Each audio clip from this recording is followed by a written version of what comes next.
कि भारत में H1B visa जो है ज़्यादातर उसमें से बहुत बड़ा शेयर होता है तेलंगाना आंध्रा के जो टेकीज होते हैं करीब 125 बिलियन डॉलर का रेमिटेंस होता है। तो फिर इसका डायरेक्ट असर हमारे भारत के लोगों को पड़ेगा, नौजवानों को।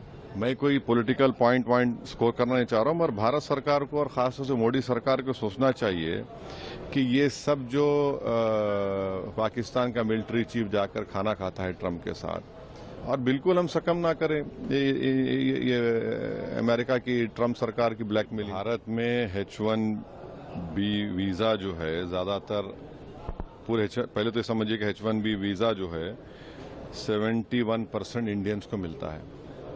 उसमें से बहुत बड़ा शेयर होता है तेलंगाना आंध्रा के जो टेकीज होते हैं। और इस बात का खास ख्याल रखिए कि जो भारत को करीब 125 बिलियन डॉलर का रेमिटेंस होता है।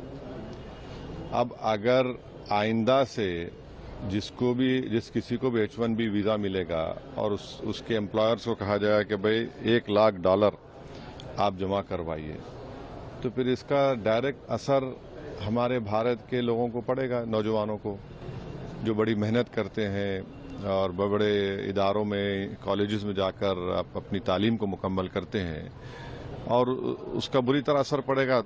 मेरी शिकायत ट्रंप से तो है, मगर सबसे ज़्यादा शिकायत मेरे देश के प्रधानमंत्री से है।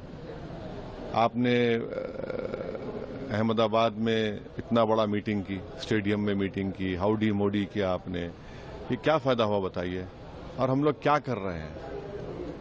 मैं कोई पॉलिटिकल पॉइंट स्कोर करना नहीं चाह रहा हूं, मगर भारत सरकार को और खासतौर से मोदी सरकार को सोचना चाहिए कि ये सब जो पाकिस्तान का मिलिट्री चीफ जाकर खाना खाता है ट्रंप के साथ, फिर हमारे पड़ोस में हम देखते हैं कि पाकिस्तान और यूएस का ट्रेड एग्रीमेंट हो जाता है। ये सब इससे हो क्या रहा है? और फिर ये अगर इस पर हम कंट्रोल नहीं करेंगे तो फिर नुकसान हमारे इन बच्चों का होगा। और हम ये उम्मीद करते हैं कि हमारे जितने ट्रेड एग्रीमेंट्स, करीब 16 या 18 ट्रेड एग्रीमेंट्स हम डी-डॉलराइजेशन करके रुपीस में दे रहे हैं, वो करने की जरूरत है। और बिल्कुल हम सकम ना करें ये अमेरिका की ट्रंप सरकार की ब्लैकमेलिंग को। ये सब चीजें हो रही हैं। इसका H1B वीजा ठीक है, अब जो फरवरी के बाद होगा, जो सब कह रहे हैं, मगर बहुत बड़ा असर पड़ेगा ना, बहुत बड़ा असर पड़ने जा रहा है भारत के उन तमाम नौजवान लड़के लड़कियों पर जो बड़ी मेहनत करके आगे बढ़ते हैं।